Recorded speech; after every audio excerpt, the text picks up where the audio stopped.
All right, we're going to go ahead and get started. We want to start out by thanking the organizers for having us this year. This is our first year as a product group being here and having not only one, but 8 sessions between us. So we really appreciate them talking to us and giving us the opportunity to come here and work with all of you. We are in the neighborhood, and you are kind of our perfect audience from the Azure deployments perspective. So we're really excited to be here and talk to you all and kind of show you what's coming and what we've done and everything. So we are the Azure deployments team.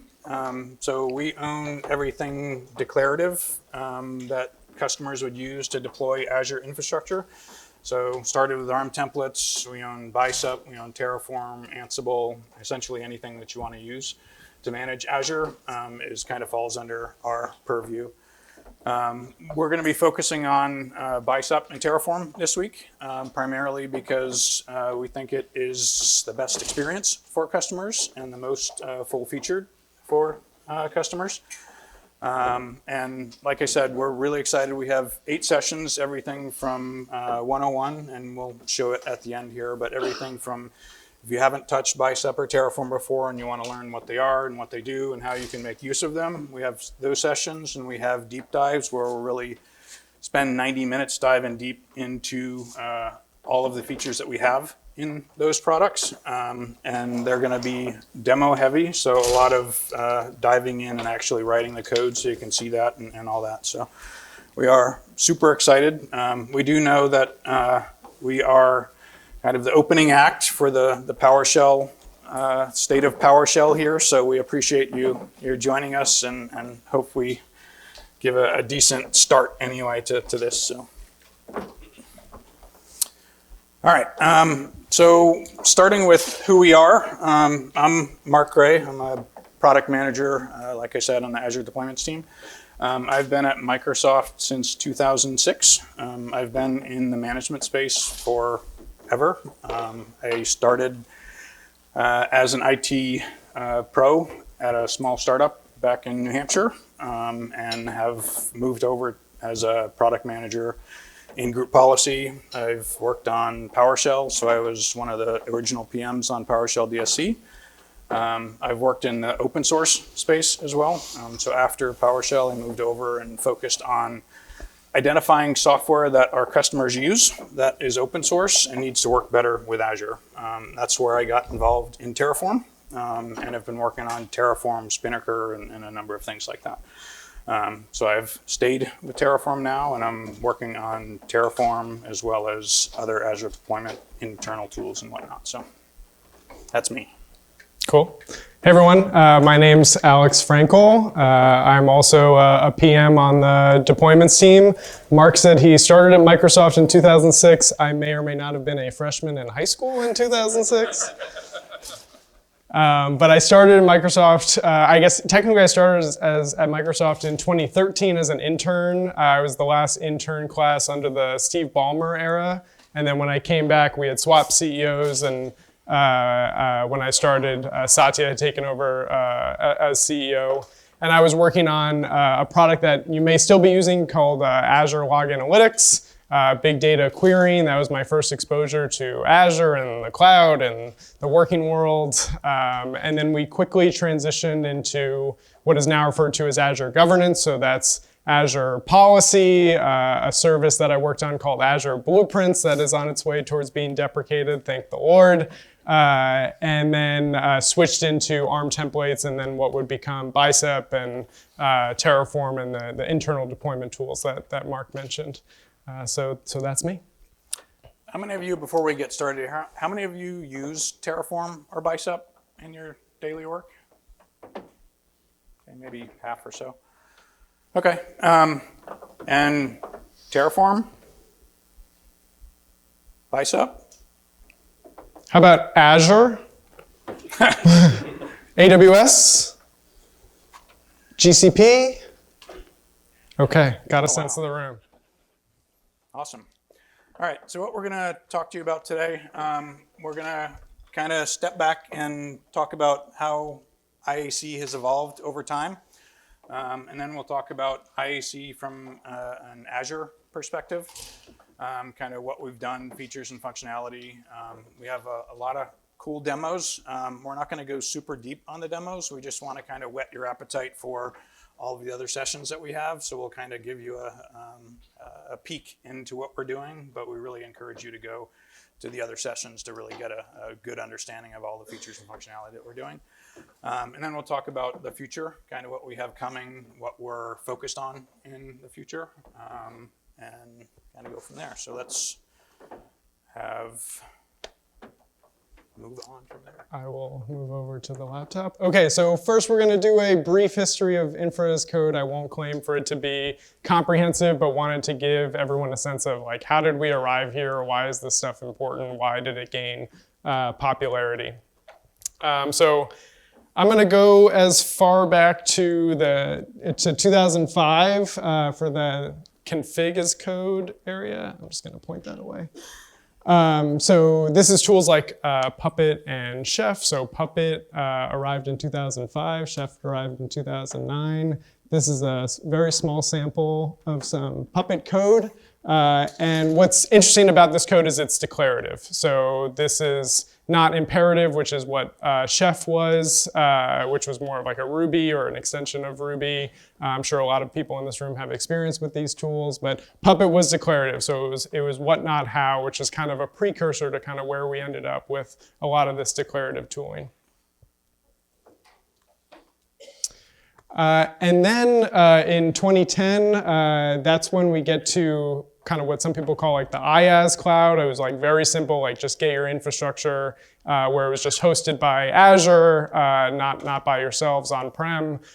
It was actually called Windows Azure back then, which is kind of a sign of the times. Obviously, we don't call it Windows Azure anymore. And then the automation back then was through custom PowerShell or Bash scripts, of course. And the ecosystem of tooling, so this is a sample of some PowerShell code from back then. I was like figuring out how to search YouTube for like 2010 to 2014 era. So I came across a really, what seems ancient, but it's not that long ago, video of someone doing some of the first PowerShell Azure automation. What's interesting is that the commands are very simple. So it's just new Azure storage container and the name, and then you're done. We know now that these commandlets have gotten a lot more complicated as the ideas of ARM and subscriptions and resource groups and all these sorts of things have come into play. But that was all done, obviously, in the PowerShell ISE, RIP. We also, this is actually also when CloudFormation on the AWS side became a thing and was invented. So that was really the first declarative infrastructure as code as we understand it today on the AWS side. They were kind of first to market on that one. And then we get to 2014, and this was kind of a really momentous time when we transitioned from that IaaS cloud, the early cloud days, to Azure Resource Manager or ARM. And if you're using Azure today, you're using ARM. What was distinct about this is that it was a common API set that we could all build on top of, and we could all kind of guarantee contracts around and build tooling around and have a lot of guarantees around how the API would work, which was very different to before, which was very much like the wild, wild west. And every API was different, the contracts were different, the rules were different. ARM was a really important moment in the history of Azure because it allowed us to build on top of that layer in a much more reliable way. This is what would, at the same time, give way to ARM templates. So those went hand in hand with the release of ARM. So those were those JSON templates that hopefully you're transitioning away from now. In 2015, that's when the Azure RM PowerShell module came out. How many people were using Azure RM when it existed? Not as many hands as I would have thought, actually. So we've transitioned from Azure RM to AZ now, but Azure RM was the first kind of unified PowerShell module for Azure. And it worked really, really well for a long period of time until the AZ transition.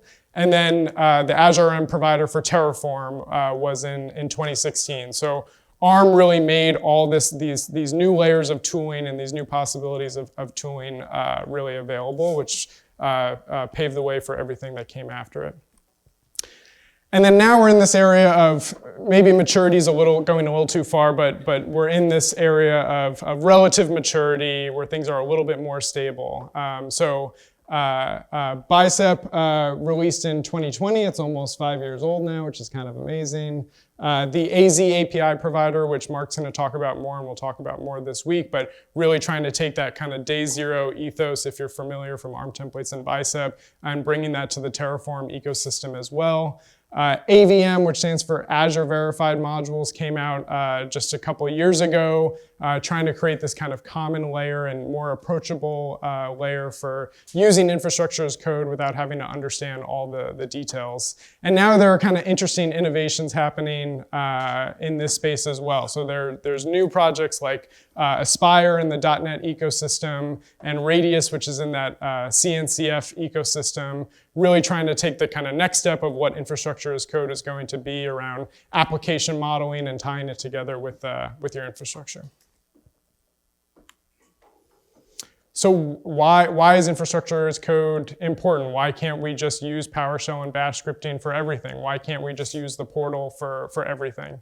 There's really two key concepts that we think about when we think about infrastructure as code. The first is declarative. And when we say declarative, the alternative is imperative. A PowerShell script is imperative. Any sort of modern programming that you're doing is mostly imperative. Declarative is unique in that it's not describing the control flow, at least not materially. You're just saying what you want. I want a storage account. I want a virtual machine. I want a database. I'm not saying the how. I'm not saying the order of operations that need to happen. It's the distinction between saying I want a cake and you get a cake versus a recipe following instruction after instruction of how to make a cake and then you get a cake. So it keeps your code simpler because you're not doing as much of that control flow logic. It also allows us to do full evaluation up front. So we can look at the entirety of the infrastructure that you want to deploy as one unit, and we can evaluate that. So the kind of common example here is if you're deploying 100 VMs, and on the 99th VM, you're going to run out of quota in your Azure subscription. In the non-declarative world, you would have deployed VM 1 through 99, and then on VM 100, it would have failed. With declarative and with the tooling we have available, we can look at the whole thing up front. We can say, okay, you're going to run out of quota at this point, so we won't even start the deployment, and we save you a lot of time doing those things. And again, because there's not as much of that how logic in the code, it ends up being a little bit easier to read because there's just kind of less to take in. The other key part is that this is goal seeking. Infrastructure as code is goal seeking. So you don't need to do things like existence checks where you say, if the resource doesn't exist, create it. If it does exist, don't create it, and kind of handling all of that complexity. We handle dependencies automatically. So you just put all the code in your file of what you want to see, and we take care of parallelizing as much as we possibly can based on the dependency map that we see. So that means your deployments end up going faster, as fast as they can possibly go, without you having to worry about the order of operations there. That, of course, results in just kind of less error handling that you have to do overall.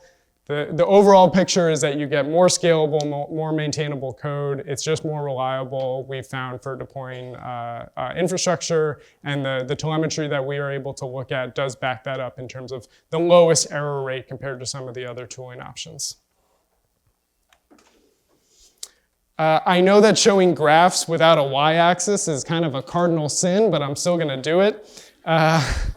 There's two metrics here that we wanted to share, but we can't share the actual numbers. The first is the amount of unique Azure customers. So how many customers are actually using Bicep or Terraform? The growth is really strong. We have about 20% growth year over year. I'll tell you that this chart is between 10,000 and 100,000, maybe I can say, and the chart is going in the direction that we like. We're really happy with the growth that we're seeing in terms of adoption of IAC tooling. And then on the right is the actual resources that are deployed per month. This is not a cumulative metric. This is the amount of resources that are being deployed every single month with either Bicep or Terraform. I'll tell you that this one is on the scale of the tens of millions, I think I can say. So it's quite a bit of usage, and it's quite a bit of growth that we're really happy to see, specifically with Bicep and Terraform, our kind of modern IAC tooling.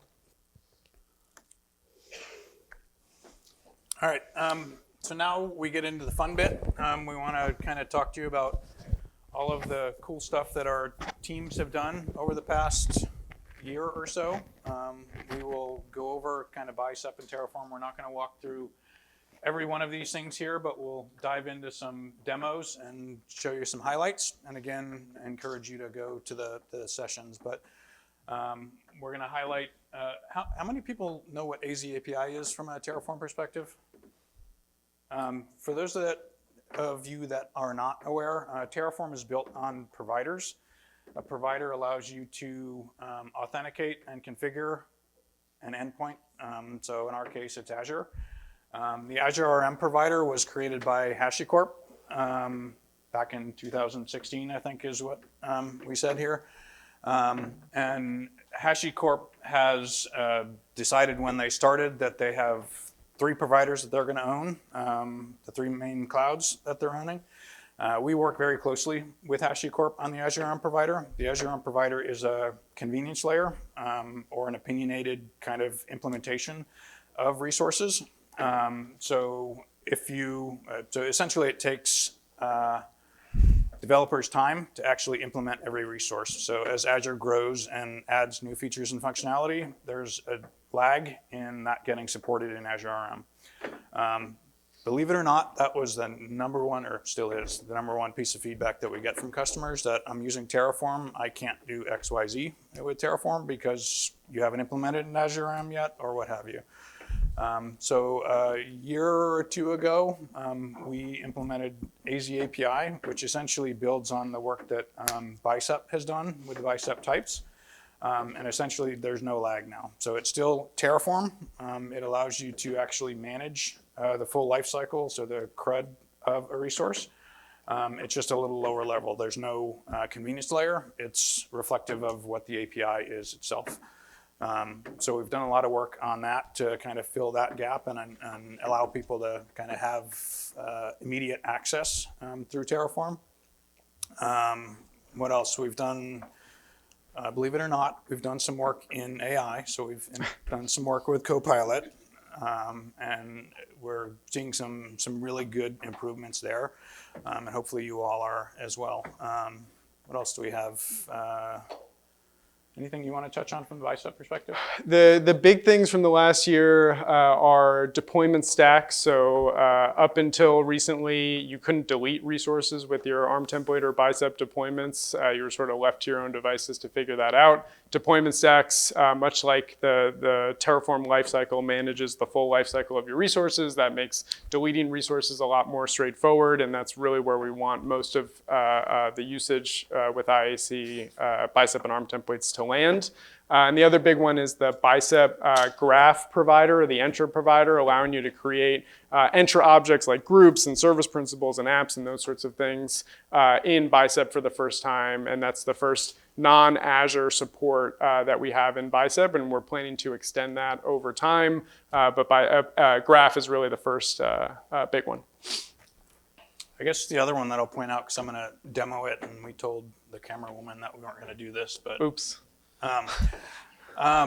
Is export in the portal. So a lot of customers that are going from kind of the ClickOps to infrastructure as code have gone through the process of going to the portal, configuring everything the way that they wanted it, go look at the ARM template from that, and then figure out, okay, what does that mean in Terraform land or in Bicep land? We've added actually Bicep and Terraform to the portal now, so you can just go in there and export the code right from there. So,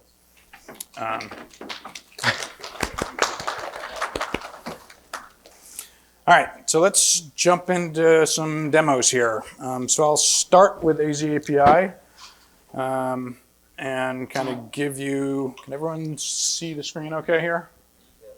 It's blinding me. I can't stand the white background, but I know you can't see it if it's dark. So, all right.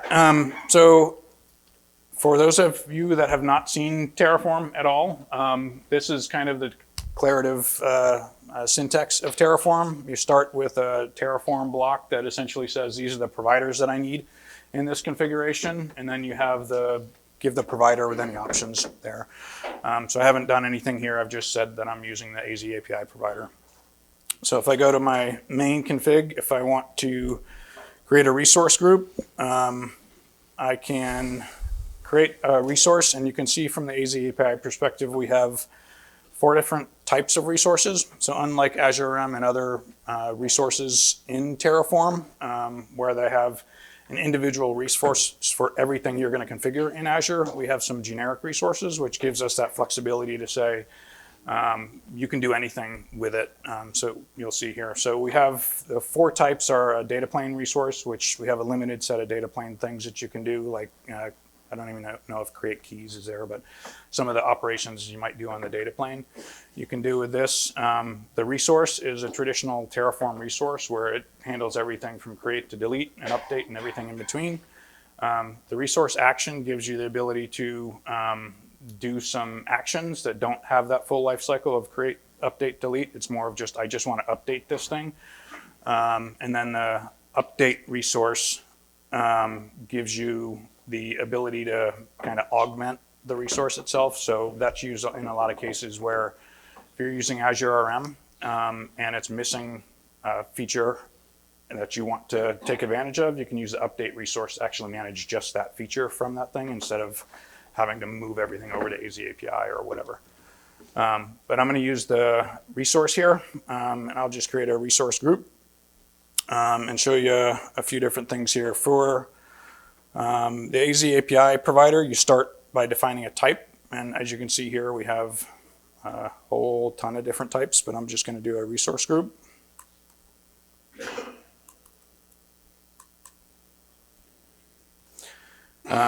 And you can see the next thing that's unique from the AZ API provider as opposed to the Azure M provider is you have full control over the API that you're going to use.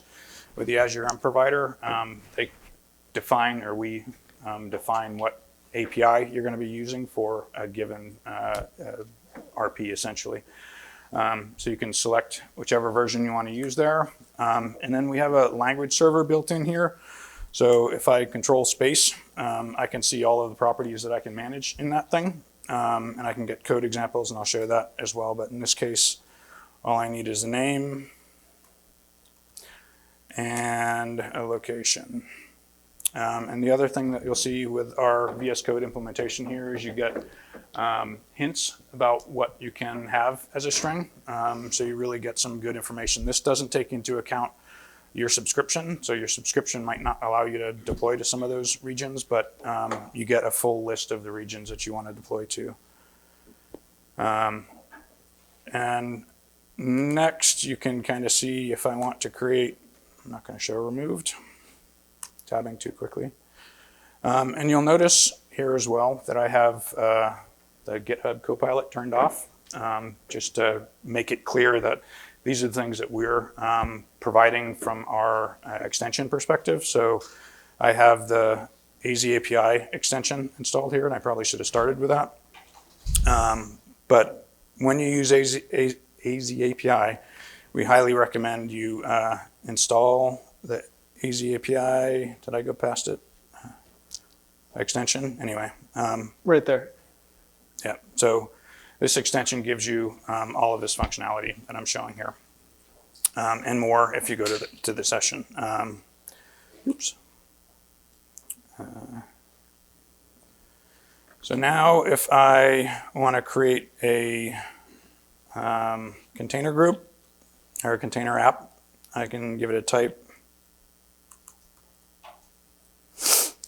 Container app, a preview version, give it a name, or actually what I'll do here is show the code sample. So you can see that I can just give it a type that I want to use and then say I want this code example, and we give you a full code example and highlight the things that you would need to change in here. So it gives you a really good starting point with these resources. So you give it that type, and then you can just go from there and fill in the blanks from there. In addition to that, you can hover over any of the properties and get a really good understanding of what that property is for. So you don't have to go back and forth between VS Code and documentation and whatnot.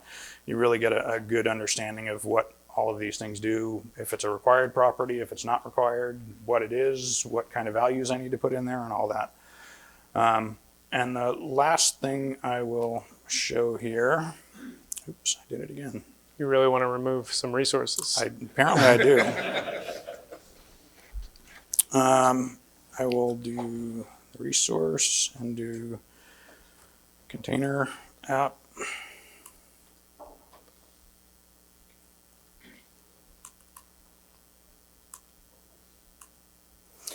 Do a container registry, the latest.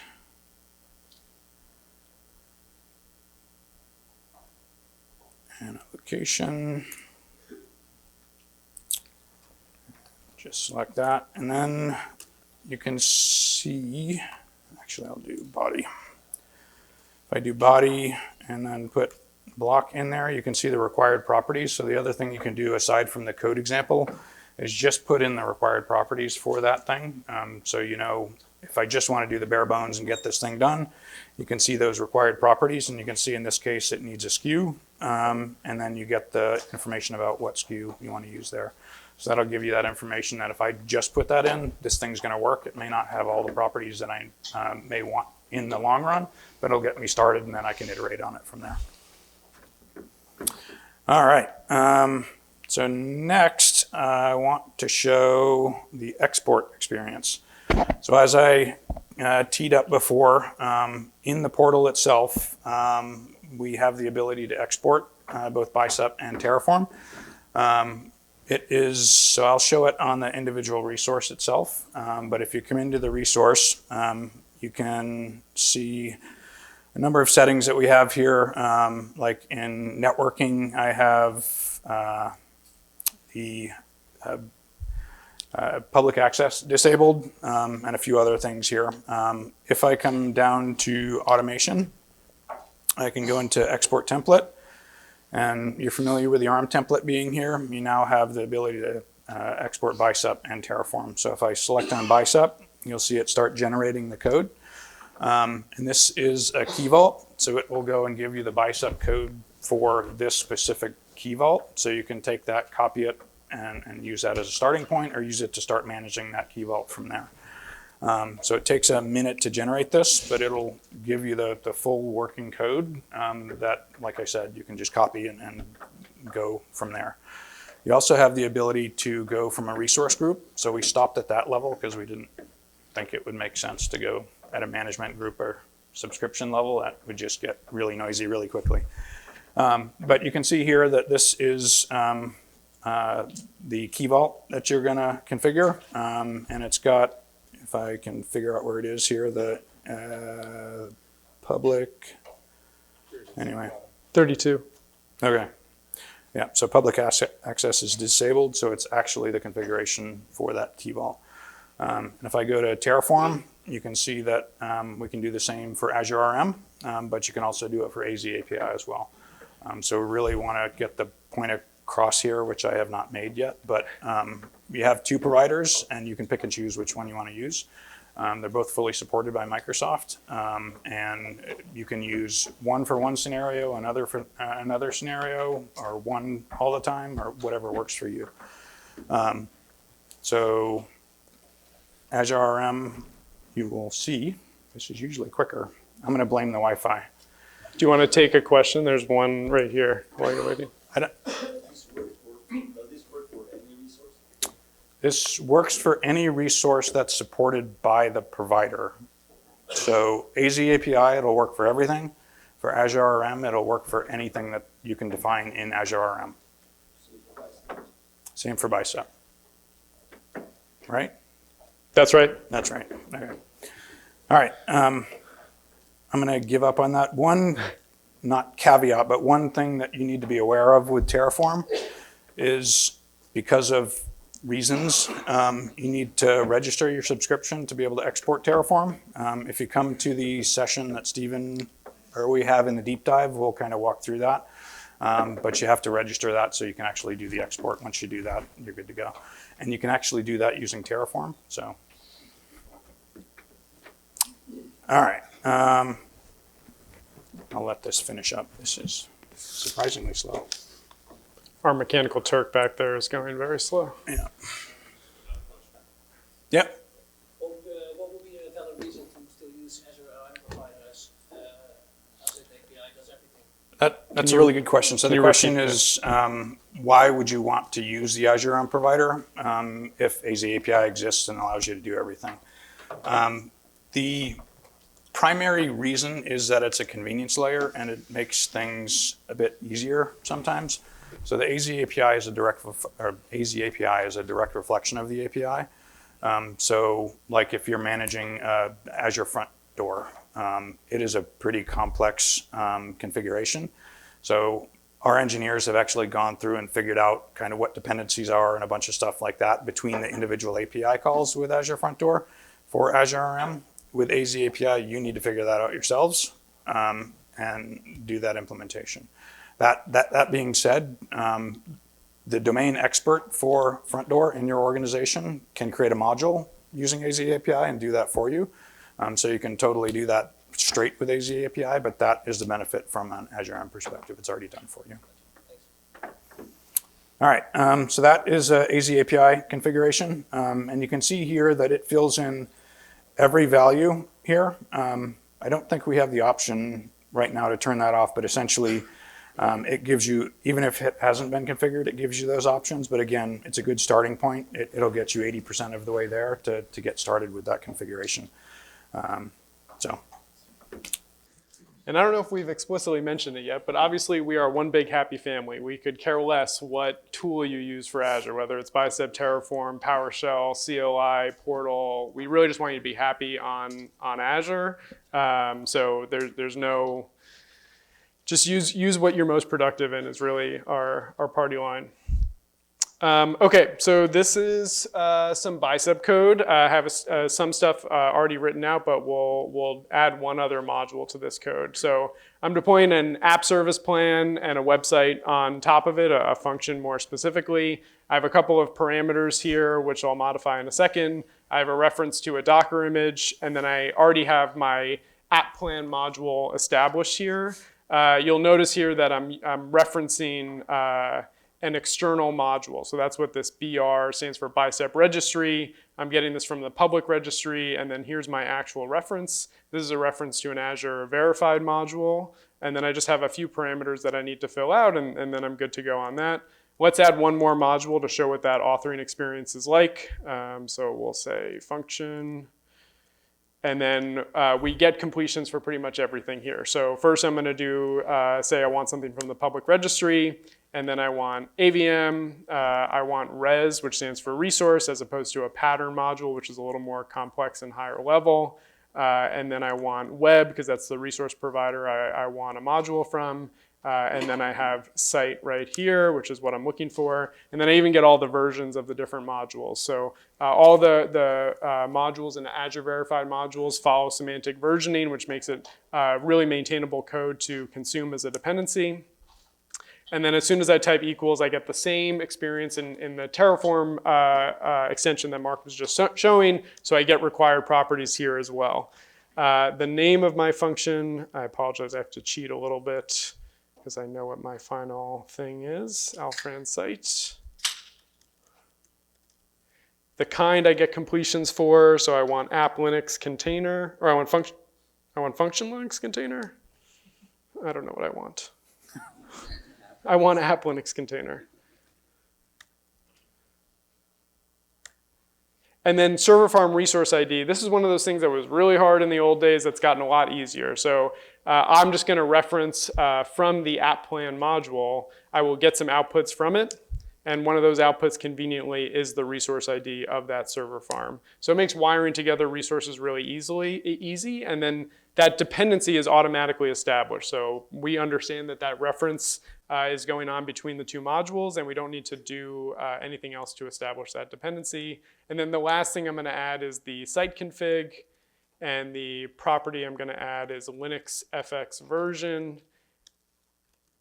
And I'm going to reference that image URL, and then I'm done. I'm gonna start a deployment here using deployment stacks, and I'm gonna thank the holy Copilot for getting this right. So if you've done a template deployment before, this is all pretty much the same, the template file, the template parameter file. a couple of unique things. One is the name. So a deployment stack is more of a living, breathing object that you're going to manage over a period of time. So the name becomes important, and you do want a name that is as memorable and meaningful. And then there's a couple other properties here, action on manage, which is essentially what we're going to do if you remove that resource from the code. We can either remove it from management and forget about it, or we can actually delete the resource for you if that's what you'd like to do. So you can set a delete mode there. And then there's something called deny settings where you can lock the resource down such that the deployment stack is the only thing that you can manage it with. So in that way, you can really make sure that your InfraCode is your source of truth and people can't modify it ad hoc and out of band. But I'm not going to put any deny settings on there right now. So I'm going to get that going. We'll go into the portal and take a look at it in a second. But in the meantime, I want to come back to one parameter that I have here, which is the tags. So a lot of times you'll see an object parameter type, which is not going to get you very far in terms of type safety and schema validation. And I'm talking to PowerShell people here, so I know that type safety is an important consideration, and interrogating objects is something that we do all the time. So having just a regular vanilla object is not going to get me very far. So instead, what I'm going to do is I'm going to create a type. So Bicep is a type-safe language as well. I can have user-defined types here. So I'm going to say type Contoso tags, our favorite company, and I'll just set up the structure here. So I might have like a cost center, which is going to be a string. Maybe I'll make that optional. An owner, that'll also be a string, but I'll make it required. And then let's do favorite scripting language. And I can actually set up enum values here. So I can say PowerShell, or I guess I could say Bash here, but who in their right mind would pick that? And then instead of saying the tags as an object, I'm going to say tags is of the type Contoso tags. Now, something interesting happens here. I start getting some red errors. That's because the Bicep parameter file is linked to the main file, and it knows that, oh, I need to hit Y here for the completion of my demo. The Bicep extension is telling me that the tags are wrong because I'm missing required parameters. So now when I go in here and edit the tags, I get all those same values here. So it really helps me deal with type safety and completions and validation at kind of every step of the way. So I'll do my required parameters. I'll say my favorite scripting language is PowerShell, of course. And then I'll say the owner is Alex. And now everything validates. So I just wanted to give you guys like a tease of some of the type safety capabilities of Bicep. It's much deeper and richer than you would think off the bat. And I got my deployment stack incorrect. Oh, I forgot my location.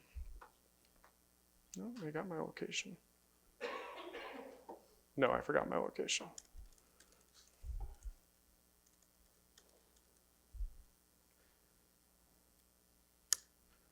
So I'll get that going, but in the meantime, while we wait, I'm going to switch over to the portal quickly.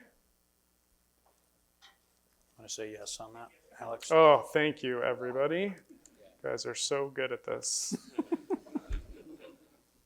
So this is the resource group that I deployed to. Notice that there's many other resources inside of this resource group, and there's just going to be a couple of resources that are our resources that we're managing. So I have the plan here, I think, and there's the site here, Alfran app plan and Alfran site. I can go to the deployment stack, and it may not finish in time, so I may need to cut this short. This is deploying now. If it succeeded, what I was going to show you is that we can delete the stack and delete all the resources in the stack, and it's not going to mess with anything else in the resource group because the deployment stack understands that it manages only what it manages and nothing else. So when you delete the stack, it'll ask you if you want to delete it, and it'll do exactly what it's supposed to do. If you're deploying, especially across resource groups or cross subscription, it's the same story. This was notoriously difficult to do before stacks, but now it's become much, much easier. But I'm not going to sit around and wait for this one to finish because we're short on time. In the Bicep deep dive, we're going to go deep on deployment stacks, on user-defined types and kind of advanced Bicep language capabilities, as well as extensibility. So if you want to know how to do graph work inside of Bicep and you want to create groups and such in Bicep, you can now do that, and we'll walk through that in the deep dive. I don't know if I have time for questions, but we'll see if we can get back to that. With that, I will switch back over. I think we need to switch to your laptop again, Mark. So obviously I walked through Azure Verified Modules. These are well-managed, owned by Microsoft FTEs, semantic versioning and the whole nine. So it's something that we really feel comfortable suggesting you take a dependency on. There's a dedicated session on Wednesday at 2:20 that will go into all the details of the Azure Verified Modules. We can go to the next one. All right.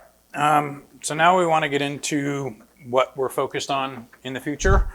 And I like word clouds, so I put a bunch of terms that we hear from customers around IAC in here, and kind of hopefully they resonate with you all as well. And you can read them okay, but wanted to point out a couple of, and I hope you appreciate the animation here. I have no idea how long that took me. But we want to focus on a few different areas around repeatability. So with repeatability, obviously infrastructure as code. You don't want to write a bunch of code just to deploy something once. You want to be able to use that code over and over again. So we want to make it easy for you to move from like that ClickOps world to coding, as you saw in the export demo, and we're doing a bunch of other work around kind of making that easy. We want you to be able to encapsulate best practices. So the AVM modules is a good example of encapsulating best practices, and allow you to scale and move quicker. So you shouldn't have to spend a bunch of time writing code. You should be able to take what's there and actually get done what you need to get done. A full spin. Did you see that? Whole 360 spin. So the next is simplicity. We want to make sure that the code that you're writing is easy to write and easy to understand. Obviously, if we were all evil, you could all just be using the APIs. It's all available in REST. So you could be doing that, but the whole idea is that we want to make it easy for you actually to write the code and manage the code and understand the code. And lastly, reliability. So we want to make sure that the code that you write, that you can understand what it's going to do. If there are any syntax issues when you're writing it, before you deploy it and you're 4 hours into a 8-hour, 10-hour deployment, you don't want it to fail and then have to go back and rewrite the code. So we really want to give you the tools to be able to test it out and ensure that what you've written is going to actually succeed when you do that deployment. So with that, I want to talk about how we're going to go about that. From a team's perspective, we understand that there's a wide range of skill levels in most teams. So we want to provide tools and features and functionality for all of the skill levels. So if you're an advanced user, we want to give you the skills to be able to write that code and allow others to use it. If you're not, or if you're new to the language, we want to get you up to speed quickly on that, so you can actually get productive on that.